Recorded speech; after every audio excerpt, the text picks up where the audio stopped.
Bonsoir Pierre. Rédactrice en chef de Boulevard Voltaire. Bonsoir Georges Fenech. Bonsoir Pierre. Et bonsoir à vous Amélie de Bourbon-Parme. Bonsoir. Merci d'être avec nous. Vous êtes historienne, romancière, auteur des Trafiquants d'éternité. Saga pour l'instant avec 2 tomes. On attend impatiemment le 3e, relatant l'ascension du pape Paul III, ennemi juré des Borgia, chez Gallimard. Non ? Pas ennemi du tout. C'est un contrepoint, mais c'est plutôt un allié, on va dire. Bon, en tout cas, la politique, c'est important, et vous allez nous expliquer que dans quelques instants le but premier, qui était celui d'allier la spiritualité, la religion pour le pape, finalement, ces papes sont devenus très très politiques. D'abord, question bête, candide mais primaire. Pourquoi un pape ? Comment tout ça a commencé ?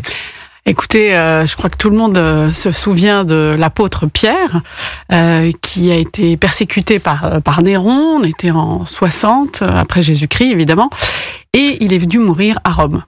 Et donc, sur cette pierre, je bâtirai mon église.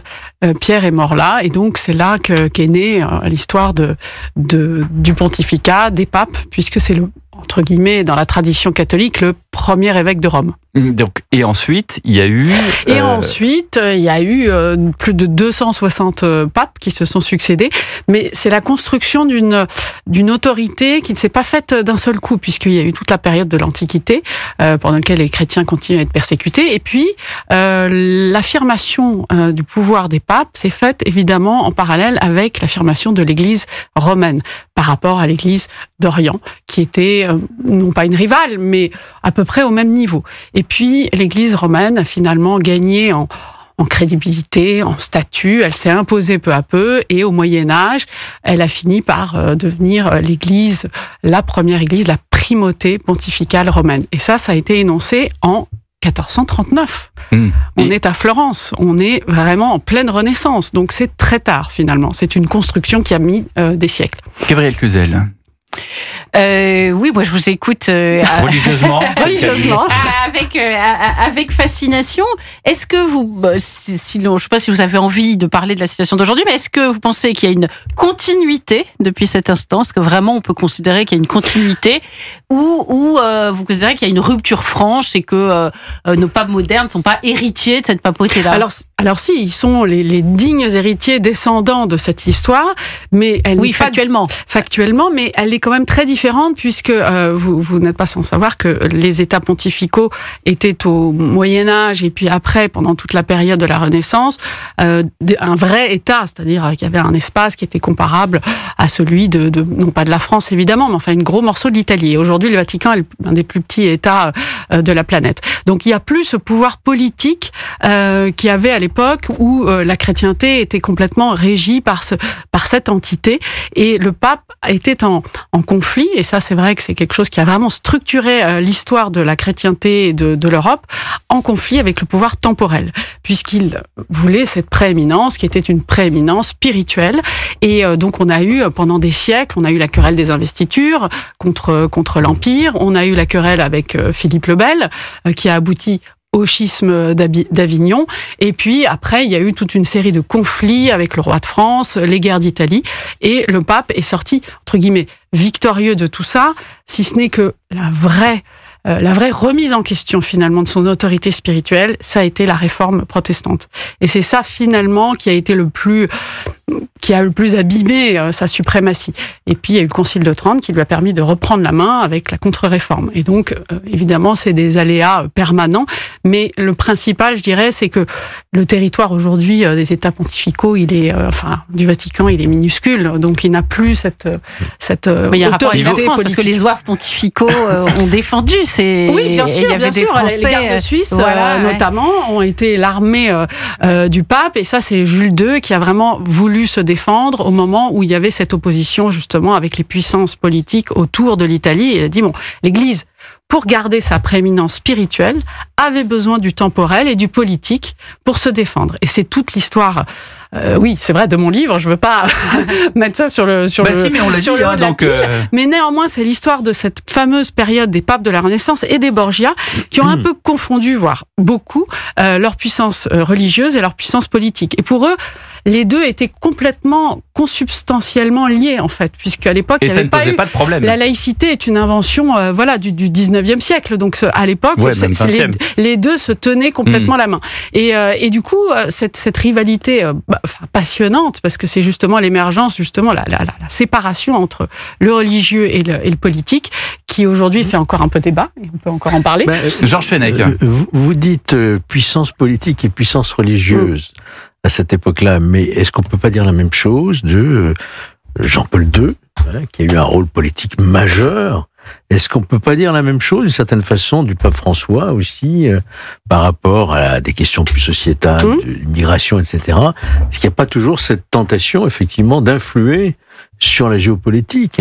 Alors, est-ce que c'est une tentation ou est-ce que c'est une tendance? Est-ce que c'est son un rôle peu naturelle, finalement, du spirituel, d'avoir un effet très puissant sur les consciences, sur les esprits, et on n'est pas fait que de calcul, que de rationalité. Donc forcément, sur les peuples et sur le destin des pays, ça va avoir une répercussion immense. Et c'est assez proportionnel, c'est-à-dire plus le pape a une importance spirituelle, plus son influence politique est forte. Mais c'est Oui, c'est logique, mais en même temps, on peut se dire, ça peut paraître un peu contradictoire, cette influence. Mais c'est plutôt du registre de l'influence que de l'action réellement. Mais aujourd'hui, tout est influence. Je pense que pour Saint Jean-Paul II, on peut parler vraiment d'action, parce qu'il s'est déplacé, pas seulement en Pologne. Et puis le mur de Berlin est quand même tombé grâce à son action et à celle de Reagan. Tout à fait. Action complétée par Gorbatchev qui n'a pas donné l'ordre d'agir lorsqu'on l'a appelé en pleine nuit pour lui dire que le mur tombait,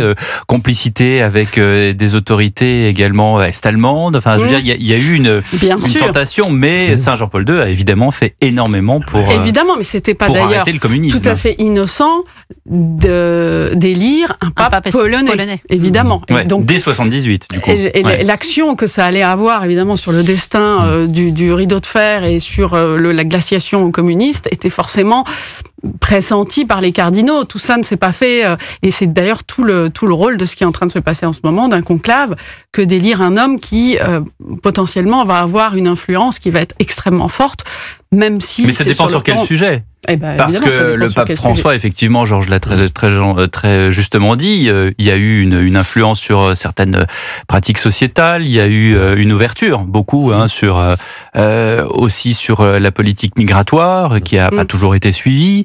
Et puis aujourd'hui, il y a aussi le bilan du pape François, et je parle sous votre contrôle à tous, c'est un pape qui parfois est critiqué pour justement trop d'ouverture, et contrairement à Benoît XVI qui était un pape rigoriste, est-ce qu'il n'y a pas une volonté de retour à la rigueur justement dans l'Église?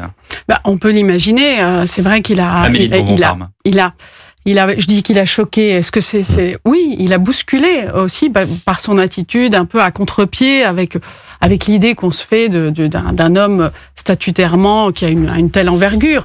Et puis il a un job, c'est-à-dire qu'il y a aussi des écrits à défendre. Non, mais il a pas heurté que les conservateurs, on peut quand même le dire. Il a, parce que même parmi ceux qu'il a nommés, c'est pour ça que la surprise reste entière. On peut pas dire, tiens, on va avoir le fils spirituel du pape François, parce qu'il a heurté aussi dans une forme un peu brutale, on pourrait dire de management, si on voulait parler chic.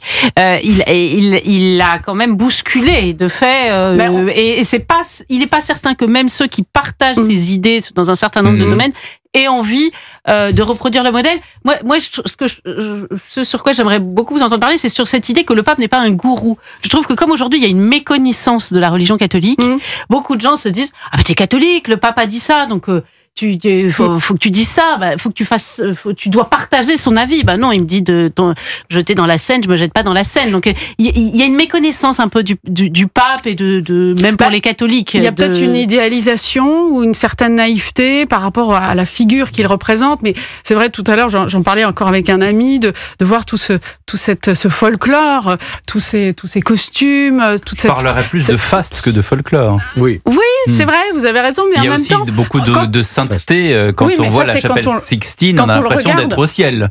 Oui, alors ça, c'est encore une autre chose. La chapelle Sixtine, c'est un chef-d'œuvre absolu de Michel-Ange. D'ailleurs, c'est assez amusant. Et Laurence Ferrari le disait très justement dans Punchline. À la fin de Punchline, elle disait que sans doute le Vatican avait compris, avec ses multiples caméras, les travelling qui sont faits. Le travelling, c'est quand la caméra bouge d'un endroit à un autre, que voilà, il y avait aussi un effort de communication qui était nécessaire vis-à-vis de les obsèques de 2025. Moi, j'ai trouvé la scénographie. Il y avait une esthétique. D'ailleurs, je l'ai vu sur toutes les langues sur les réseaux sociaux. Il y avait une esthétique incroyable. Mais oui, mais rien n'est laissé au hasard, évidemment. Tout ça est évidemment orchestré, organisé pour fasciner les foules et pour continuer à s'attirer un intérêt. Et puis, ce que vous dites sur le côté gourou. Bon, malgré tout, l'Église essaye d'entretenir aussi un petit peu ce phénomène, puisque c'est une façon de garder un attachement. Non, c'est plus un guide qu'un gourou. Oui, et puis en principe, celui-ci n'est pas... L'ancien président du Lutte que je suis, et qui a pourchassé les gourous du monde entier, je ne parlerai pas du pape comme étant un gourou. Il a la question de l'infaillibilité pontificale qui n'est pas mise en cause à tous les coins de rue quand même. Vous voyez, le pape, quand il dit quelque chose, encore une fois, c'est pas forcément parole d'évangile. Je trouve important de le rappeler parce que sur l'immigration notamment, ça a beaucoup troublé. D'ailleurs, les gens sont focalisés sur l'immigration, ils disent que c'est un pape progressiste. Enfin, sur l'avortement, il n'était pas du tout proche de Marine Tondelier qui lui a tressé des couronnes de laurier. Bon. Mais c'est vrai que c'est important de rappeler que il n'habite pas comment dire, il n'est pas maître de la vie des catholiques, si j'ose dire, ni de leurs actions. Et il ne leur fait pas les poches non plus. Non, mais les gens ont besoin de guides. Quand vous dites gourou, c'est un mot en effet qui est dérangeant, qui ne s'applique pas du tout à cette figure-là, mais les gens ont besoin de guides, d'orientation, et c'est vrai que il incarne quand même quelque chose de spirituel. C'est un repère dans un monde qui n'en a pas. De spirituel et encore une fois de politique. Combien il y a eu de papes désormais il y a eu Pie XII bien sûr, Paul VI bien sûr, Saint Jean-Paul II on en a parlé aussi. Voilà, il y a eu quand même des guides, mais pas seulement des guides des fidèles catholiques, mais des guides, j'allais dire, ce qu'on appelle communément la marche du monde aussi. Oui, de la conscience. Oui, parce que c'est vrai que le politique est un petit peu, non pas perdu, mais dévitalisé. Et Paul III en fait partie également. Mais évidemment, c'est d'ailleurs des figures qui ont marqué, je pense, le pape qui est parti, puisqu'il était jésuite et que Paul III a créé l'ordre des jésuites. Il était très proche d'Ignace à l'époque, et c'est vrai que cette confrérie avait été aussi créée, cet ordre, pour partir à la recherche des âmes qui avaient été un peu déçues par l'Église et qui étaient tentées par le protestantisme. Donc c'est vrai que de tout temps, l'Église a reparti à la conquête des fidèles. Et il avait cet état d'esprit, le pape François, d'être quelqu'un qui part à la conquête de ces êtres peut-être un peu perdus, un peu esselés. Et donc il a montré un axe, une direction, une générosité. Et puis bon, après on récupère politiquement, c'est de bonne guerre, mais Georges pas forcément. J'ai le sentiment que, je ne sais pas si Gabriel partage cet avis, il y a un regain de spiritualité, de religiosité. Oui, on le dit tout le temps chez les catéchumènes, les baptêmes en France. Bien sûr. Il m'arrive assez régulièrement d'aller à la messe et je vois qu'il y a plus de monde. Oui, c'est vrai. C'est mon sentiment. Évident, je ne sais pas comment l'expliquer. Alors si, l'autre jour, j'écoutais justement quelqu'un qui essayait d'analyser ça. C'était Luc Ferry, que vous connaissez tous. Il disait que la période du Covid qu'on a vécue et tous ces drames et tous ces décès, cette proximité avec la mort a sans doute aussi beaucoup rapproché les gens de cette spiritualité, quête, d'un besoin de sens et c'est vrai qu'on le ressent manifestement. Donc, je pense qu'il y a quand même aussi une envie de renouer d'une certaine façon avec ce que l'on est profondément dans les pays. Je parle des pays européens parce que mais l'identité culturelle, une identité qui suis-je au fond. Il y a quand même la poussée de l'islam qui nous force nous autres Européens à nous dire mais au fond nous venons d'où, qui sommes-nous. Je pense que ça joue énormément. Et puis il y a un retour. Alors ça c'est un peu à la faveur des réseaux sociaux et pour les jeunes ça fonctionne très bien.